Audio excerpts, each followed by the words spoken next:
योगी आदित्यनाथ, श्री योगी आदित्यनाथ। अध्यक्ष महोदय, अध्यक्ष महोदय, माननीय श्री मुलायम सिंह जी ने अभी जो बात यहाँ पर कही है और मुझे अच्छा लगा कि लालू जी आज उनका समर्थन कर रहे हैं। प्रधानमंत्री के लिए भले ही उन्होंने समर्थन न किया हो, लेकिन आज समर्थन कर रहे हैं, पता नहीं किस बात के लिए। लेकिन मैं आपके माध्यम से पूरे सदन का ध्यान आकर्षित करना चाहता हूं उन मुद्दों की ओर जो आज भी सदन की मर्यादा के विरुद्ध यहाँ पर बातें हो रही हैं और किस प्रकार से गुमराह किया जा रहा पूरे देश को। अयोध्या में 3 प्रकार की परिक्रमाएं होती हैं, पंचकोसी, 14 कोसी और 84 कोसी। और महोदया, उसी परंपरा के अनुसार 84 कोसी परिक्रमा देश के संतों ने प्रयागराज महाकुंभ के अवसर पर 10,000 संतों ने वहां पर तय किया था और उसी के अनुसार परिक्रमा का यात्रा का कार्यक्रम तय हुआ था।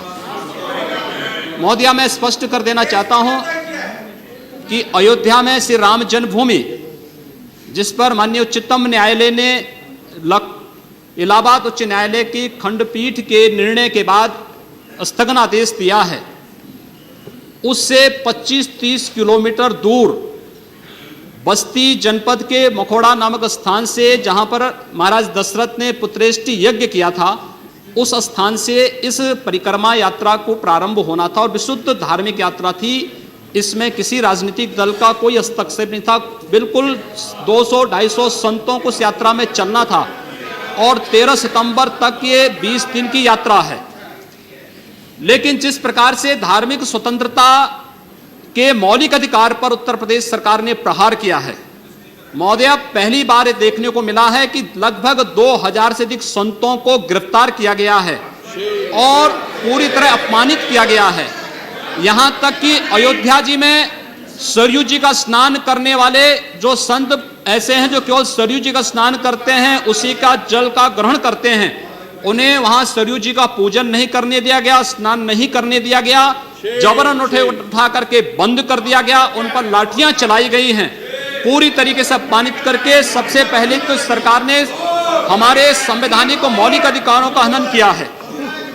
दूसरा, जहां तक स्थगन आदेश की बात है, मैं याद दिलाना चाहूंगा, इस देश के अंदर सेकुलरिज्म के नाम पर राजनीति करने वाले उन सभी दलों को 1994 में कांग्रेस नेतृत्व की ही सरकार ने सुप्रीम कोर्ट में एक शपथ पत्र दिया था और ये कहा था कि अगर तय हो जाएगा कि अयोध्या में विवादित जो ढांचा था वह ढांचा किसी हिंदू मंदिर या स्मारक को तोड़ करके बनाया गया है तो हिंदू भावनाओं के अनुरूप कार्य होगा।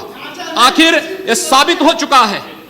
अयोध्या में 30 सितंबर 2010 को इलाहाबाद उच्च न्यायालय की लखनऊ खंडपीठ की पूर्ण पीठ ने जो फैसला दिया है, उसमें तीनों जजेस ने एक स्वर से कहा है कि विवादित भूमि ही राम जन्मभूमि है और जब विवादित भूमि राम जन्मभूमि है तो फिर उसके लिए कानून बनाने की मांग इस देश का संत समाज कर रहा है, कोई पाप नहीं कर रहा है। हम अपने हक को मांग रहे हैं और हम यही मांग कर रहे हैं कि अयोध्या में राम जन्मभूमि पर भव्य मंदिर का निर्माण होना चाहिए, कानून इस सरकार को लाना चाहिए, क्योंकि सुप्रीम कोर्ट में शपथ पत्र कांग्रेस नेतृत्व की सरकार ने उस समय दाखिल किया था और उसी क्रम में हम मांग कर रहे हैं। और संतों को उनके हकों से वंचित किया जा रहा है, उनके धार्मिक यात्रा को प्रतिबंधित किया जा रहा है, उन्हें अपमानित किया जा रहा है। और किस समाजवाद की बात मुलायम सिंह जी कर रहे हैं, किस संविधान की बात कर रहे हैं? ये समाजवाद है। स्वयं राष्ट्रीय अध्यक्ष हैं, इनके 2 भाई महासचिव हैं, इनका पुत्र प्रदेश अध्यक्ष है। कौन से समाजवाद की बात करते हैं? परिवारवाद की बात करते हैं। बेवकूफ बना रहे देश को, ये केवल देश को बेवकूफ बनाने का कार्य कर रहे हैं और बेवकूफ बना करके समाजवाद के नाम पर समाज को बेवकूफ बना करके सेकुलरिज्म की ध्वजियां उड़ा रहे हैं। 30 दंगे उत्तर प्रदेश के अंदर हो चुके हैं महोदय, 1 वर्ष में 30 बड़े-बड़े दंगे। हर दंगे में हिंदू प्रताड़ित हुआ है, हिंदू जेल में बंद हुआ है और यह सरकार परंपरा की बात करती है। किस परंपरा की बात इस सरकार कर रही है? कि आतंकवादियों के खिलाफ दायर मुकदमों को वापस लेना कौन सी परंपरा का हिस्सा है? यह सरकार उत्तर प्रदेश के अंदर जिस प्रकार से सरकारी जमीनों को कब्रिस्तान के नाम पर आवंटित कर रहा, कौन सी परंपरा का हिस्सा है? जिस प्रकार से वहां के वहां के गरीबों, वहां के पिछड़ी जाति, वहां के अनुसूचित जाति के हकों पर डकैती डला करके यह सरकार जिस प्रकार से जंगल राज कायम की उत्तर प्रदेश के अंदर, आखिर वो किस परंपरा का हिस्सा है? और इसीलिए मैं आज के इस माध्यम से आपसे अनुरोध करना चाहूंगा, उत्तर प्रदेश सरकार ने उत्तर प्रदेश के अंदर हमारी धार्मिक भावनाओं का अपमान किया है, संतों को अपमानित किया है। इस सरकार को रहने का अधिकार नहीं होना चाहिए, इसे तत्काल बर्खास्त किया जाना चाहिए।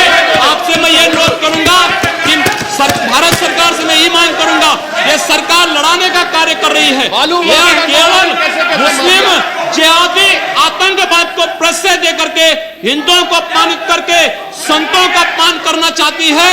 और इसीलिए 84 कोसी परिक्रमा को इसने रोका है। महोदया, जितनी फोर्स वहां लगाई गई अब समाप्त उसका करिए। दशांश भी, महोदया, उसका केवल दशांश भी केवल सुरक्षा के लिए देखिए 200-250 संत अपनी धार्मिक यात्रा को शांतिपूर्ण ढंग से निकालते।